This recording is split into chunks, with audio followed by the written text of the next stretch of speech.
in the world did I just sit through? What did I just witness? I'm pretty sure I just had years shaved off the back end of my life. What a tough, ugly watch this game was, and on top of it, they lost. When the Indiana Fever stepped onto the court Saturday night against the Los Angeles Sparks, fans anticipated a competitive and perhaps uplifting matchup.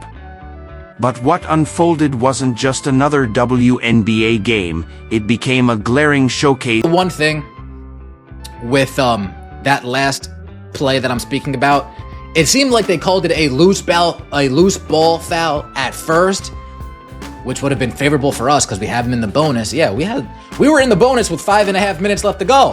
First time all season, I was shocked. We grabbed the rebound. Looked like they called it a loose ball foul. Yes, we could go to the free throw line. Oh, they changed it. The Fever ended up losing to the struggling Sparks 89-87. But the final score wasn't the real headline.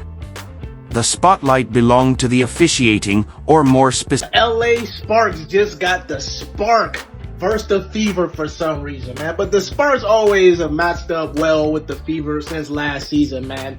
Tough ending for the Fever girls. Just some missed free throws, some questionable shots. Could have got it, man. Close game. I ain't even mad. The intensity is there, man. This team, if they can keep up this intensity, is going to be real nice with Caitlin. This wasn't just poor officiating. It was a disturbing display of systematic bias. Cunningham was literally tackled in what began as a 50-50 loose ball situation. Then, with her on the ground, her face was grabbed. The referees, let's just blame the referees and say, hey, but you called a loose ball foul. This was a game that we should have won. Again. And a game that we lost, unfortunately. 89-87, Los Angeles Sparks defeat. Flip side, Sydney Colson made a clean, textbook defensive play, stripping the ball using only her hands. The same officiating crew immediately called a foul. Then they spent nearly 5 minutes at the monitor reviewing. A disaster. This was a disaster.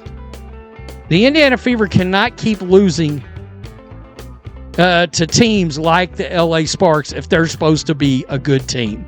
And Rickea Jackson, she just flat abused the Fever in the last 3 minutes of the game. Seriously. The contradiction was stunning. Cunningham gets tackled and grabbed by the face, and the officials stand there like spectators. But Colson makes a clean play on the ball, and the refs spring into action as if they'd just witnessed a flagrant foul. The inconsistent... Sydney Colson, man, shout out to her, dog. I can't overlook her. 6 points, 5 assists, 2 rebounds with that intelligent block, like it. 2 of 4 from the floor, and then 2 of 3 from the 3. I mean, she was shooting like she was the scorer of the team. She put on her airy bag tonight. To one off.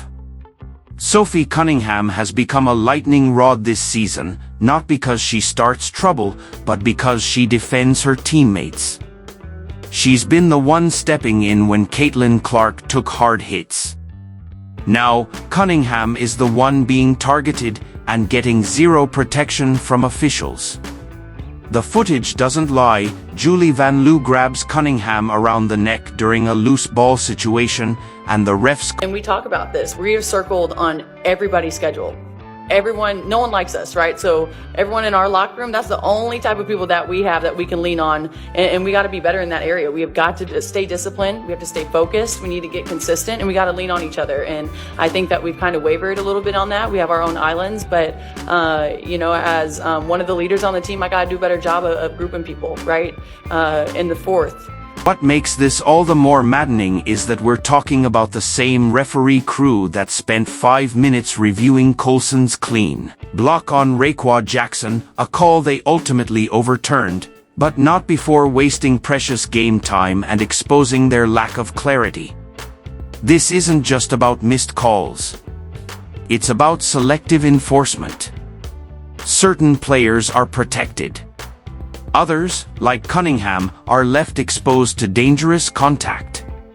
It's a double standard that's haunted the Indiana Fever all season, and Saturday night may have been the most outrageous example yet.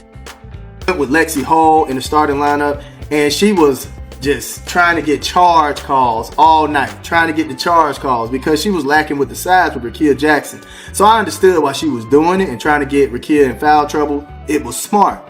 But at the end of the day, that last play, you never flop and give the ref the game to call. You never flop in the clutch moment, man. I'm sorry.